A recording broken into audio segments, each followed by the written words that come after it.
Bonjour à tous, une petite vidéo dédiée Leilou Nishmat Yosef ben Nissim.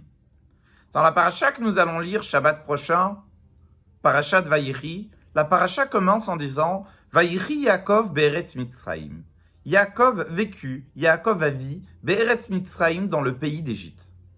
Le Baal HaTurim, un commentateur de la Torah, s'arrête sur ces mots et nous dit ça veut dire quoi que Yaakov a vie en Égypte?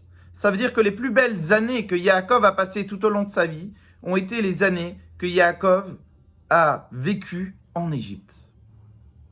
Le Hayom Yom nous raconte que le troisième Rabbi Lubavitch, le Tzemar Tzedek, lorsqu'il était enfant, après avoir étudié au Cheder, que les plus belles années que Yaakov a vécues étaient en Égypte, il est parti poser la question à son grand-père, qui était le Baal HaTanya, Rabbi Shneur Zalman de Liadi.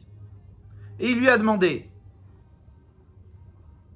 comment c'est possible que le Bechir Avot, celui qui a été choisi parmi les patriarches, nous savons que Abraham a eu Yitzhak, mais il a eu aussi Shmaël.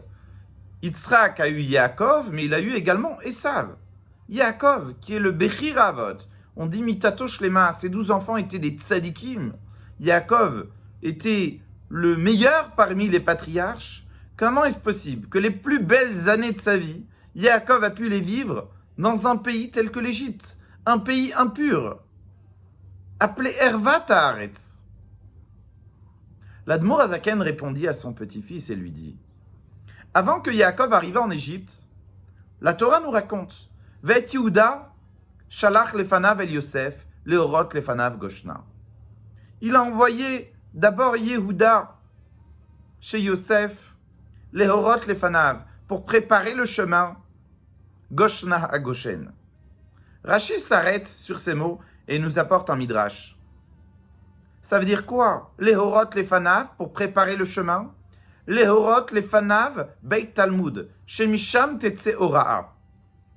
Pour préparer une maison d'études, d'où sortira la halacha, la loi, les enseignements. Et il lui expliqua que c'est justement parce que Yaakov a eu la Torah avec lui, que même dans un pays comme l'Égypte, il a eu la possibilité de rester attaché à Dieu. Il a eu la possibilité de transformer les ténèbres, l'obscurité, les limites de l'Égypte en lumière. Effectivement, le mot Mitzraïm vient du mot Metzarim, l'étroitesse. Yaakov Avinu, malgré l'étroitesse de l'Égypte, Yaakov Avinu a pu élever tout le matériel qui se trouvait en Égypte grâce au Beit Talmud, grâce à la maison d'études que Yehuda avait préparée.